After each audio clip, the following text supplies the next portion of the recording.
বেঁটে মানুষদের অনেক কিছুতেই সমস্যা। উপরের তাকে তো হাত পৌঁছায় না। আর ফ্যান পরিষ্কার করতে গেলে এই ঝাড়ু দিয়ে ফ্যান পরিষ্কার করছি, ঝাড়ু এক জায়গায় আর ফ্যানটা তার আপনা আপ ঘুরেই যাচ্ছে।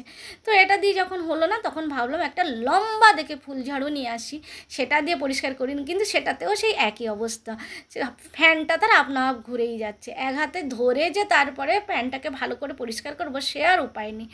অগত্যা করতেই হচ্ছে, কিছু করার নেই। তোমার দাদাভাই বাড়িতে থাকলে উনিই করে দিতেন, কিন্তু এখন তো উনি বাড়িতে থাকেন না, আর ছেলেরও সময় হয়ে ওঠে না। তাই অগত্যা আমি যতটুকু পারি, যতটুকু আমার দ্বারা হচ্ছে ততটুকুই আমি করছি। হাত তো ব্যথা হয়ে যাচ্ছে, কিন্তু ফ্যানও তার আপনা আপ ঘুরছে, এটাই হচ্ছে সমস্যা। আমি চেয়ারের ওপর উঠেই কিন্তু করছিলাম, তো তাতেও দেখছি যে সমস্যা হচ্ছে। ঠিক আছে, যতটা সম্ভব করে নিলাম। তারপরে এলাম এখানটায়, এখানে কিন্তু আমি খাটের ওপরে উঠেই করছি।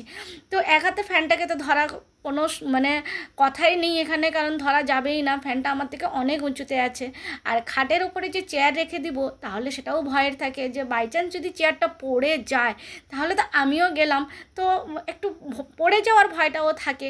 তো সেই জন্য দেখো ফ্যানটা কী সুন্দর নড়ছে, পরিষ্কার করতে তো অনেকটাই অসুবিধে হচ্ছে, কারণ ফ্যান যদি এরকম নড়তেই থাকে, আমি পরিষ্কারটা করব কী করে। তো তাও কোনো রকম করে দুটো ফ্যান পরিষ্কার করে নিলাম। এবার গেলাম 3 নম্বর ফ্যানে। এটা হচ্ছে 3 নম্বর ফ্যান, এখানেও দেখো সেই উপরে উঠে করছি। তো হ্যালো বন্ধুরা, welcome back to my YouTube channel. আশা করি তোমরা সবাই খুব ভালো আছো। গুড মর্নিং তোমাদের সবাইকে। এখন সকালবেলা, আর আজকে ভাবলাম যে কিছু বড় কাজগুলো করে নিই, তার মধ্যে অবশ্যই একটা ফ্যান পরিষ্কার করা। আর একটা জিনিস হচ্ছে যে আমরা এখনও পর্যন্ত আমরা অনেকেই ম্যাক্সিমাম ক্ষেত্রে আমরা দেখেছি এখনও পর্যন্ত কিন্তু কোনো কিছু ছিঁড়ে গেলে ফেটে গেলে সেটা কিন্তু আমরা বাড়িতেই সেলাই করে নিই। কিন্তু অনেকে এবার ধীরে ধীরে হয়তো দেখা যাবে যে সেটা ধীরে ধীরে করে ছিঁড়ে গেলে ফেটে গেলে হয়তো সেটা টেলারেই নিয়ে চলে যাচ্ছে। তো যাই হোক, আমি বাড়িতেই সেলাই করে নিই, সবাই যেটা করে ম্যাক্সিমাম ক্ষেত্রে। তো ফ্যান পরিষ্কার করার পরে চারিদিকে ধুলো তো হয়ে যাওয়ারই কথা। তারপরে আমি ভালো করে ঘরটাকে পরিষ্কার করে নিচ্ছি, ঘরটা মুছে নিচ্ছি, কারণ পুরো ধুলো হয়ে গেছে। দেখো এখন প্রায় 9:30 কিন্তু বেজে গেছে সকালবেলা। তারপরে আমি চান করব, মাথায় শ্যাম্পু দিয়েই চান করব, কারণ আমি মাথায় তো তোমরা দেখেছো যখন আমি ফ্যান ঝাড়ছিলাম, মাথায় আমি কিছু বেঁধেও রাখিনি। আর আমার এমনিতেও আজকে মাথা একটু ধোয়ার ব্যাপার ছিল, তো সেই জন্য মাথায় ধুয়ে। আর হ্যাঁ, একটা ভালো কথা বলি, ছেলে কিন্তু এখন পুজো করে তারপরেই কিন্তু বাড়ি থেকে বেরোয়। আমি ওকে বলেছি অবশ্যই যে বাড়ি থেকে পুজো করে বেরোনোটা ভালো। তো ও তো হয়ে গেল আমার ঘর ঝাড়ু পোছা মোটামুটি। এবারে বসলাম আমি সেলাই করতে। এই প্রথমবার আমি একটা জিনিস দেখলাম যে আমরা কোনো কিছু সেলাই করতে গেলে সবসময় জিনিসটাকে উল্টে তারপরে সেলাই করি। তো আমি এটাতেও উল্টানো ছিল, আমি ওই রকমই সেলাই করতে বসছিলাম। তারপরে দেখলাম যে না, এটা তো উল্টো, মানে উল্টোতে সেলাই করা যাবে না, এটাকে সোজা দিক করেই তারপরে সেলাই করতে হবে। এই প্রথমবার আমি, বেশ মজা লাগলো, এটা একটা ফানি ব্যাপার লাগলো, তাই তোমাদের সাথে আমি একটু শেয়ার করলাম। আর এটা না অনেকটাই সেলাই খুলে গেছে। তো সেই জন্য ভাবলাম যে এটা আমরা এইসব ছোটো মোটো জিনিস আমরা বাড়িতে অনায়াসেই করে নিতে পারি, আর এইভাবেই কিন্তু আমরা দৈনন্দিন জীবনে একটু একটু করে বাঁচাতে পারি, যেটুকু আমাদের দ্বারা সম্ভব হয়।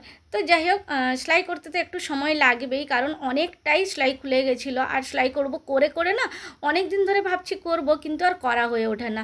আর এখন বাড়িতে থেকে থেকে ভালোও লাগে না, সারাদিন টুকটাক বাড়ির কাজে চলে। যেহেতু এখন স্কুল ছুটি আছে, এখন তো পুরো গরমের ছুটি, প্রায় 1.5 মাসের মতন ছুটি থাকবে, মানে আছে, চলছে যেটা। তো 1.5 মাসের মতন ছুটি, বাড়িতে বসে বসে কাজ তো অবশ্যই থাকে, নানা রকম কাজকর্ম থাকে। কোনো দিন কোনোটা পরিষ্কার করা, কোন দিন রান্নাঘর, কোন দিন বেডরুম, কোন দিন সমস্ত জিনিসপত্র। যেমন একদিন আগে আমি দেখালাম, শেয়ার করছিলাম যে চুড়ি কালেকশানগুলো ঠিক করলাম, সেগুলো অ্যারেঞ্জ করা ছিল না, তো ভাবলাম সেটাও অ্যারেঞ্জ করে নিই। তো আজকে ফ্যানটা যেমন পরিষ্কার হলো, কাজ তো রোজকার দিন কিছু না কিছু থাকে, কিন্তু তাও একটা যে মানে বাইরেও কোথাও বেরোনো হচ্ছে না, বাড়িতে থেকে থেকে না একটু বোর লাগছে।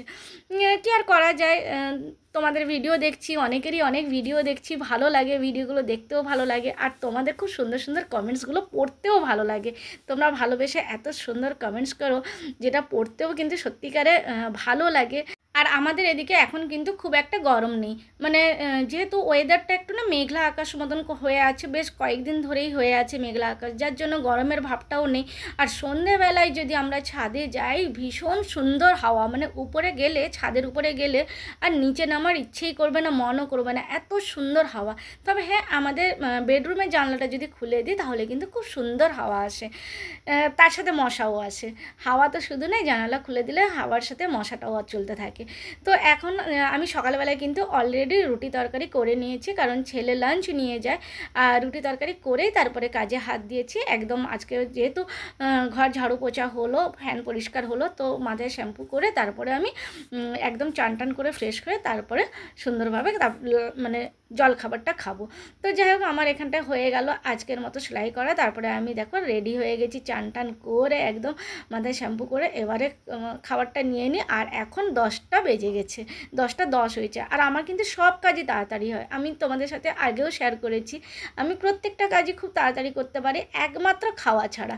খেতে আমার অনেকটাই সময় লাগে, মানে প্রচুর টাইম লাগে। আমি আরামসে বসে ধীরে সুস্থে খাবো, এটাই থাকে। চাইলে আমি দেরি করে খাবো, কি মানে একটু অনেক দেরি সময় নিয়ে তারপরে পরে খাবো, কিন্তু আমি খেতে সময় লাগে। তো যাই হোক, আজকে বেশি কিছু বানাইনি, ডাল বানিয়ে দিয়েছিলাম, একটু ঘন করে গাঢ় করে ডাল বানিয়ে দিয়েছিলাম। ছেলেই বলেছিল যে ডাল আর রুটি দিয়ে দাও, সেটা দিয়ে খাওয়া হয়ে যাবে। তো ঠিক আছে, ছেলে যেটা পছন্দ করেছে সেটাই ঠিক আছে। তাই ডাল সেদ্ধ করে আলাদা করে আর ফোড়ন দিয়ে নিয়ে একসাথেই কুকারে চাপিয়ে দিয়েছিলাম। আর আজকে যেহেতু শুক্রবার নিরামিষ, সেই জন্য বাস নিরামিষেই বানিয়ে নিয়েছি। আর আমার 2টো রুটি, ছেলের 2টো রুটি, তো এই 4টে রুটি সকালবেলা বানাই, 4টেতে আমাদের কাফি, এতটাই হয়ে যায়। তো এই দেখো গাঢ় করে ডালটা বানিয়ে নিয়েছি, তো টমেটো দিয়েছি, লঙ্কা দিয়েছি। চলো এবার খেয়ে নিই। তো এখন বাজে 10টা 10, ঘড়িতে দেখাই যাচ্ছে 10টা 10। 10টা 10-এর মধ্যে আমার মোটামুটি 3টে ঘরের ফ্যান আর বাথরুমটা একটু পরিষ্কার করে নিলাম অল্প করে, খুব একটা বেশি করিনি, মোটামুটি অল্প করে করে নিলাম। আর তার সাথে এই জামাটা সেলাই করলাম, ছিঁড়ে গেছিলো, মানে সেলাইটা খুলে গেছিলো, ছিঁড়ে যায়নি, সেলাইটা খুলে গেছিলো। তো তারপরে মাথায় শ্যাম্পু করে একদম চান টান করে মাথা আঁচড়ে তারপরে জলখাবার খেতে বসলাম। 10টা 10-এর মধ্যে মোটামুটি সব কাজ হয়ে গেছে। আসলে আমাদের এখানটা কী হয়, একে তো জলের প্রবলেম থাকে, তারপরে হচ্ছে যে ট্যাঙ্কির জলটা না খুব গরম হয়ে যায়, কলের দিকে ভীষণ গরম হয়ে যায়। তো সেই জন্য চেষ্টা করি সকালবেলার মধ্যে সমস্ত কাজকর্ম সেরে ফেলার।